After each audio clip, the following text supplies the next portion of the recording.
This is a story that a colleague of mine, Bruce Lodsteg, shared in a recently, and so I attribute the story to him, though I didn't quite catch from him where he got it from, so forgive me for that. This is the story of a great man of great wealth who at one point was kind and generous in giving. But soon he would not be bothered with even opening his door for the poor and the homeless. They would knock and seek his assistance, and he grew angry and cold hearted. He had worked so hard to earn his money, and he thought to himself, if he could do it, they could too as well.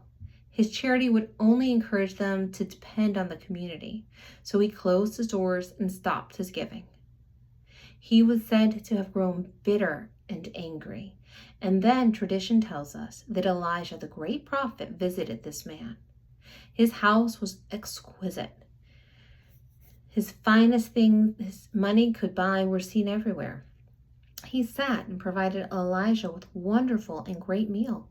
They ate in a great dining hall which had two long walls, one with windows on each side that went from floor to ceiling, and the other with beautiful mirrors that also went from floor to ceiling as well, and allowed you to see the splendor of everything in the room.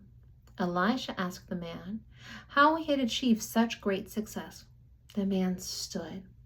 He took his pipe and he walked around the table and began to praise himself. I have worked hard. I am a self-made man, he said. I've been able to see in this world opportunities others have overlooked. Ah, Elijah said, a man of good judgment and superior vision. Well, yes, the man proudly said. Elijah then stood up in the great dining room and asked the man to turn his back to windows and face the mirrors. And they asked him, what do you see? Why, myself, boasted the man, and he smiled with pride.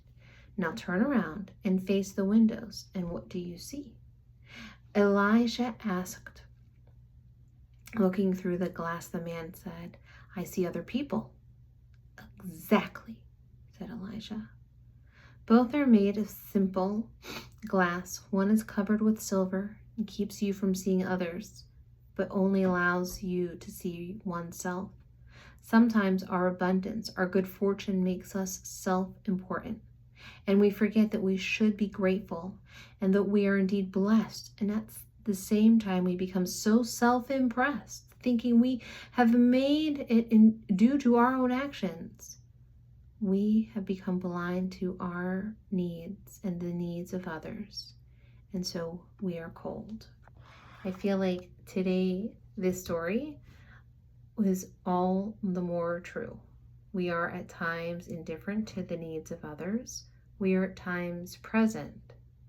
And yet I think as a society that finds ourselves scrolling on our phones, engaging with things that may be trivial, focused on one-liners without seeing past them, engaging in a political conversation about SNAP benefits, health insurance benefits, and other political stuff, we forget that we're all created in the image of God. All of us have needs, and not all of us have the same ability to make things happen. I hope this Thanksgiving has given you a gift to take some time to look at both the table in front of you as you are able to enjoy a variety of foods. Be thankful for the world that has and is with you in it. And lastly, able to see that you're part of a broader community. And that one of the last things that I like to point out is that as part of that God made us, we have this phenomenal ability to put a stumbling block in front of the blind person. And frequently, unfortunately, that is ourselves. We don't always see what we're blind to, and therefore we stumble and make mistakes. We don't see that some of us have abilities, like the man in the story, to see things that others miss.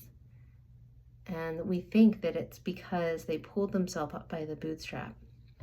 We forget that's just a narrative, a lovely narrative, a great narrative, a fun narrative, a very American narrative. but a narrative nonetheless.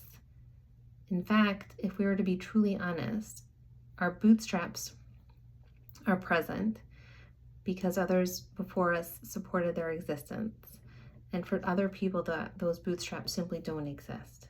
And so I hope that this Thanksgiving, you had the ability to be thankful for all of the things that you have, and maybe also have compassion for others around you who may not have as much as you. Shabbat Shalom.